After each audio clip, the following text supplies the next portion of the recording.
time for Friday reads. I am overwhelmed.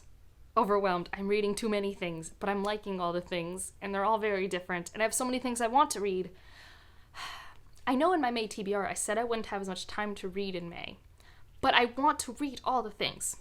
Anyways, this is such a book nerd problem, right? Like, we all have this issue.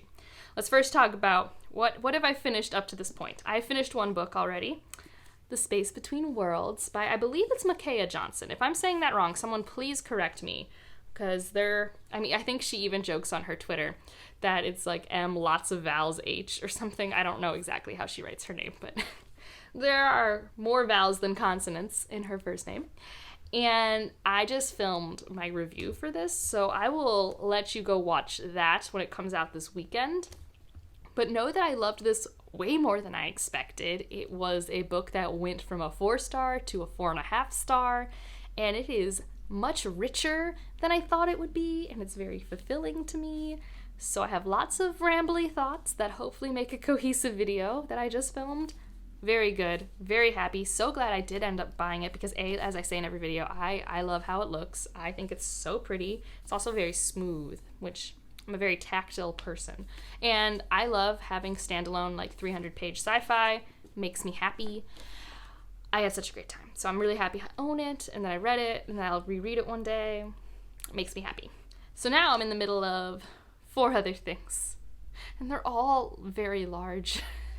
Let's start with The Mad Ship, which also I was Googling. Sometimes people write Mad Ship. Some people write The Mad Ship. I think The Mad Ship's the right one, but I'm annoyed that there's no consistency here. But regardless, I am 55% of the way through this one. It's so good. I'm having such a good time. I just only read a chapter or 2 a day, sometimes more. It depends on my mood because I have to be in the mood to be as immersed as Robin Hobb makes me. She makes me so immersed in her worlds and the dilemmas of her characters. It's very much for me like a fantasy soap opera. Like, I'm following this family that has drama happening. Like, why is this not a TV show? It would be such a good TV show. But I'm having a really great time. I'm buddy reading this with Jade and Stephanie, and it's just, I feel like every time I finish a chapter, I have to send a thought, which is the sign of an amazing book, that I just always have these emotional and thinky responses. I haven't been vlogging this one, but I'll for sure make a spoiler review video when I do finish it. I'm really not rushing myself with this. The one thing I am doing, even if I'm not letting myself have a reasonable TBR, is reading books as quickly as they want to be read. That is the concept I'm going with. And so it's great though.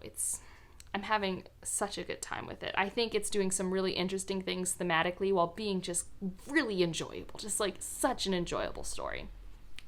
Another one I picked up because book club's happening on Monday, so I have to finish this by Monday, and this is Shugibane. Guys, this book, there's a trigger warning for every chapter. I actually don't know if someone's made that list, but every chapter is traumatic in some form.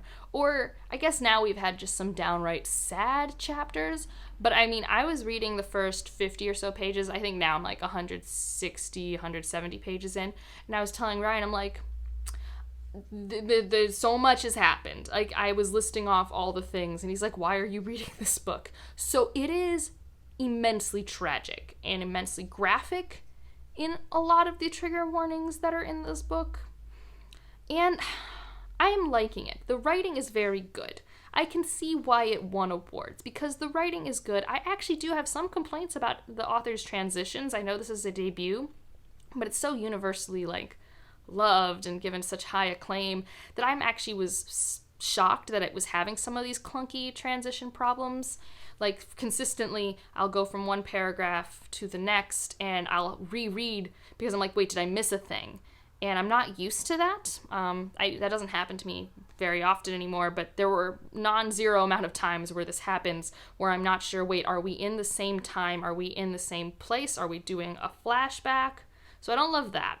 And I don't love how traumatic it is. I think part of the problem is that you don't get to follow likable people.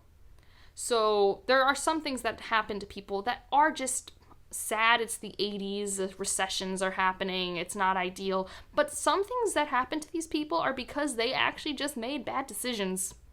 Like, some things, like, one of the main characters is an alcoholic. Like, that is not her fault. Like, well, I'm very specific when I think about, like, drug addictions. Like, yes, obviously, you became an alcoholic because you had a problem with this drug. But once you are addicted, that's, like, a non-trivial thing to fix. Like, obviously, the process to getting there, but, you know, I don't blame people who get sick because they, like, interacted with someone who was also sick, sort of thing. So, in that sense, I try not to give her such a hard time. But before she was an alcoholic, she made decisions that are very selfish, and she's just a very self-centered, selfish, prideful individual. And yes, bad things happen to her, but I don't like her. She's also, like, not an amazing parent. And I do, like, although I try to be empathetic to people when they have these situations, as someone who has had parents who have dropped the ball, like, sometimes I also don't have, like, a large room where I give them a lot of forgiveness. So she's a rough character to consistently read bad things happening to, and her perspective. It's very rough. You also get a perspective of one of my least favorite men in all of fiction, I believe.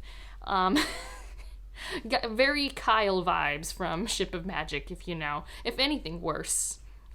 And you also, like, the title is Shugibane. It's about this kid, and you don't get many perspectives with him. And I feel like if I had more with him, I might like this story more, because I do like that kid.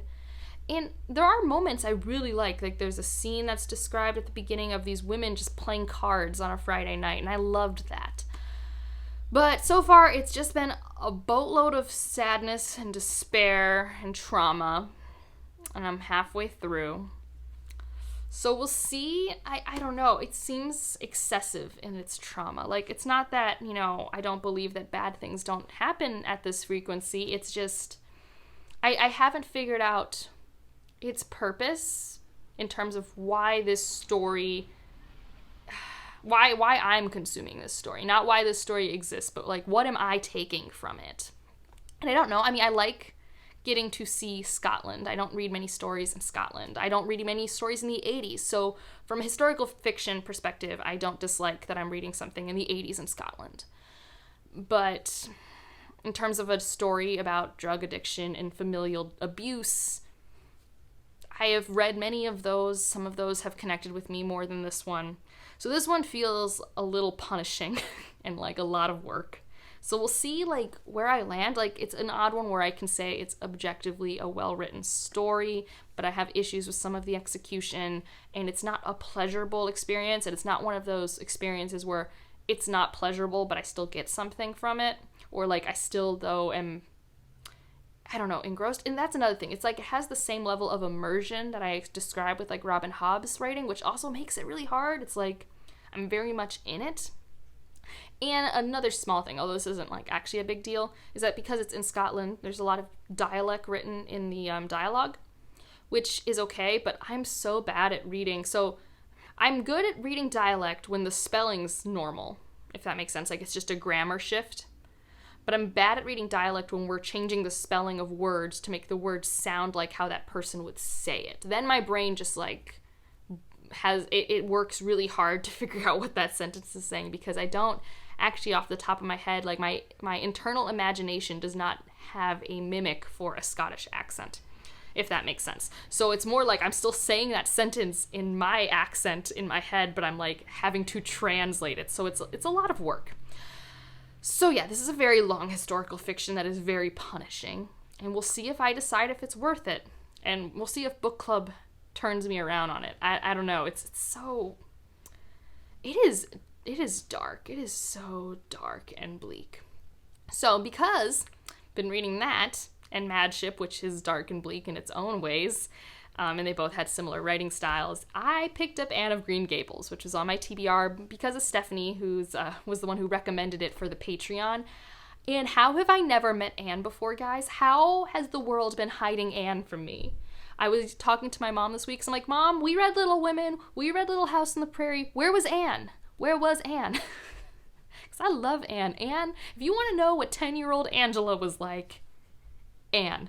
Someone with a really bizarre imagination who jumped from thing to thing, who was always asking questions, who was very outspoken. Anne. gosh, I love her. She's great. Like, the story itself is children's classic literature, which means it doesn't really have a plot that intrigues me, but I love Anne. The writing's really nice. A thing that has nothing to do with the story, but it's like a complaint from me, is I have a e-version from it from my library. And, you know, it's I think, public domain book, so it exists everywhere. And the one I have has a lot of spelling errors for some reason. But that's not the book's fault. But it is weird to see that. But, like, I'm at the point where, like, I was talking to my friend about the show. I think it's Anne with an E, and I might watch that after I read it. I know it's not, like, super true to the novel, but, like, I just love Anne. I just think she's great.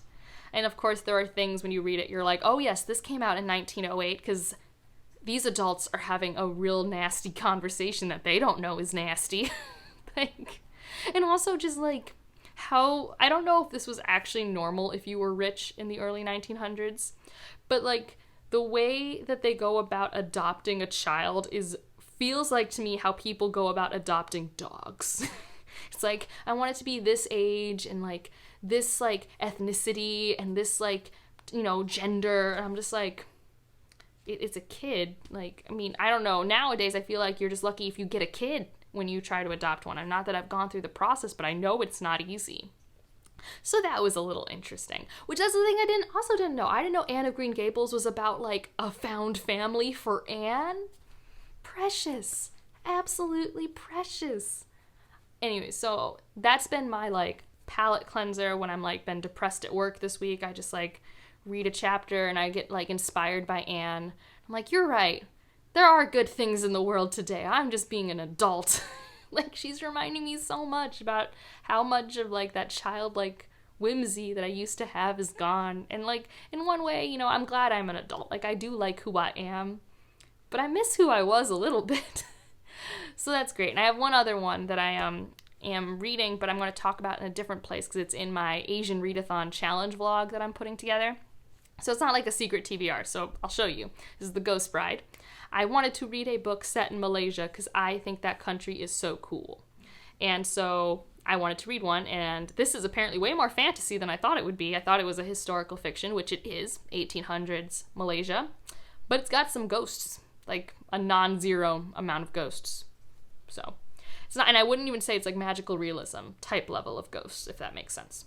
But I'm going to talk about this in another place. But just know I'm reading it. I'm over halfway through, and I'm enjoying my time. It's definitely, like, scratching the itch I wanted it to, which was, I don't know, I wanted to, like, learn about this area via stories.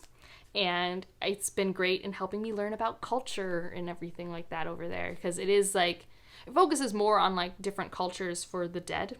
It's called The Ghost Bride. So that's been really interesting. And my audiobook right now, and proves to me that I do like audiobooks, just not when they are fantasy books that I'm dragging my feet on and not wanting to read. That's not in reference to any fantasy books I've read recently. But, so those are the things I'm working on. I would really like to finish some of these before I talk to you guys next. I mean, for sure I should have finished Shuggie Bain, and I can update you guys on how that went at book club. I think I could finish Anne of Green Gables. That's like medium length. And Mad Ship, I think it's going to ramp up and I'm going to want to finish it. Now, do I think I'm going to finish the audiobook? Like, yeah, I think I can read all 4 of these things before I talk to you guys again. I think I can do it. But that means I should stop filming so I can go read and do things. But that's it for this one. What are you reading this weekend? Is it anything good? You watching any good movies? We have continued our Marvel rewatch. We are solidly in phase 2. Thor 2 is an aggressively mediocre film. I knew I didn't like it, but boy, is it almost unwatchable and how boring it is. Like, oh my goodness, what a bad film to introduce the idea of Infinity Stones to a larger audience. Man. But I think our next one's either Winter Soldier or Guardians of the Galaxy, which I really like both of those, so exciting. And also, I feel like Iron Man 3 is underrated. I really liked it. That was a really good discussion on mental health. I really liked that. So we are continuing the Marvel rewatch. That's the short of this. So are you watching anything good? I'm still playing Stardew Valley in terms of video game space. I think I'm pausing Hades until I can get myself a controller for my computer so I can play it on my own system and not keep borrowing Ryan's Switch. Because even though he's really nice about it, I just kind of just like I don't know, I want my own thing. But that's it for this one. For an emoji, I don't leave like a tree for like orchards. Anne also names all the trees. Anne is precious. She's, as Stephanie says, she's delightful. She's absolutely delightful. I love Anne. But yes, like if you liked it. Subscribe if you want to, and I'll see you in the next one. Bye.